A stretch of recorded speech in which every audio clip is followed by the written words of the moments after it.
Bertemu kembali, Saudara. Komisi Pemberantasan Korupsi rencananya akan memanggil mantan anggota Komisi 5 DPR RI yang kini menjabat sebagai Bupati Pati, Jawa Tengah, Sudewo.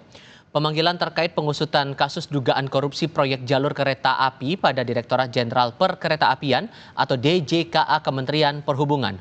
Menurut juru bicara KPK Budi Prasetyo, Sudewo diduga menerima komitmen V dari pembangunan jalur kereta saat dirinya menjabat sebagai anggota DPR RI.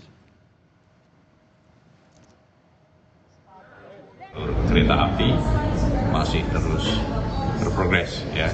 Kita ketahui ada di beberapa wilayah, jadi kita tunggu saja. Mas, kan sudah sempat disebutkan. Lalu sejauh mana perkembangan terbaru dari kasus korupsi di DJKA yang diduga turut melibatkan Bupati Pati Sudewo? Kita dengar laporan langsung dari jurnalis Kompas TV Triksi Valencia dan Arif Rahman langsung dari Gedung Merah Putih KPK Jakarta Selatan. Sejauh mana sebetulnya KPK mengusut peran dari Sudewo ini? Apakah sudah kelihatan benang merahnya dari kasus ini?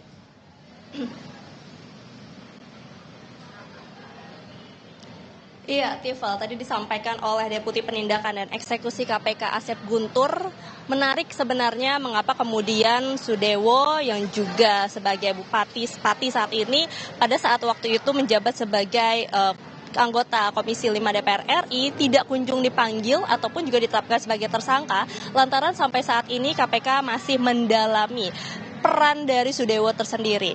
Jadi kalau misalnya pada waktu persidangan di Semarang tahun 2023 lalu, Sudewo ini menerima komitmen fee itu hanya dalam satu proyek. Nah, tadi disampaikan oleh Asep Guntur bahwa nampaknya Sudewo ini tidak hanya terlibat dalam satu proyek saja. Jadi ada proyek-proyek lainnya yang saat ini masih didalami oleh tim penyidik dari KPK. Nah, maka dari itu jika memang satu orang yang bermain dalam berbagai proyek, ini dikumpulkan terlebih dahulu keterangannya, bukti-buktinya, kemudian juga penguatan dari keterangan-keterangan saksi maupun juga dari penuturan-penuturan fakta-fakta dari persidangan maupun juga BAP-BAP lainnya, barulah nanti ketika memang sudah kuat dipanggil untuk kemudian bisa dimintai keterangan, klarifikasi maupun juga diberitahukan terkait dengan statusnya. Jadi kalau pada saat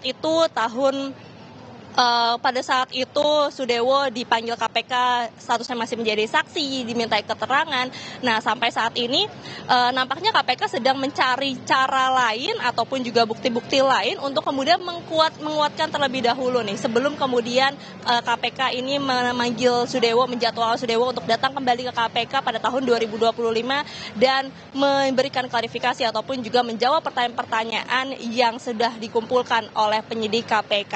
Nah, tadi yang juga disampaikan oleh Asep Guntur adalah selain ada proyek-proyek yang diduga bukan hanya satu proyek, terkait juga dengan status hukumnya, karena waktu itu Sudewo sempat sudah mengembalikan uang yang memang disita, tapi ini tidak menutup pidananya. Maka dari itu pun juga terkait dengan aliran dana ini kembali didalami, maupun juga kembali dilihat apakah memang hanya menerima 270 juta rupiah saja, yang kalau misalnya dikatakan dugaannya ini ada di beberapa proyek, berarti ada uang lebih atau aliran dana lebih yang masuk ke dalam kantung Sudewo. Nah, inilah yang kemudian juga masih didalami ataupun juga ditelusuri oleh penyidik KPK, Tifal. Maka dari itu menarik kita nantikan apakah kemudian KPK ini berhasil mendapatkan bukti-bukti ataupun juga keterangan yang berujung ataupun juga akhirnya menjadwalkan Sudewo untuk datang ke KPK memberikan klarifikasi. Nah, kalau kita misalnya melihat juga dalam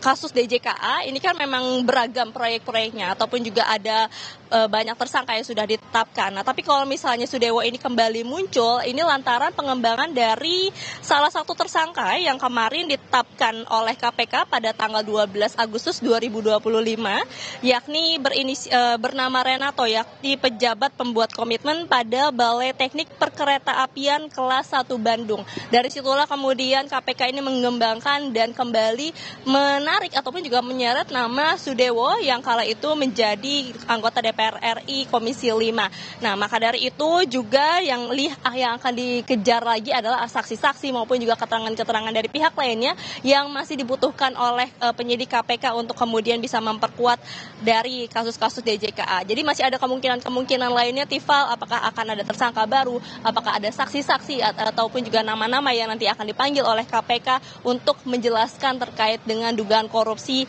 di proyek jalur kereta api yang dikerjakan oleh Direktur Jenderal Perkeretaapian Kementerian Perhubungan.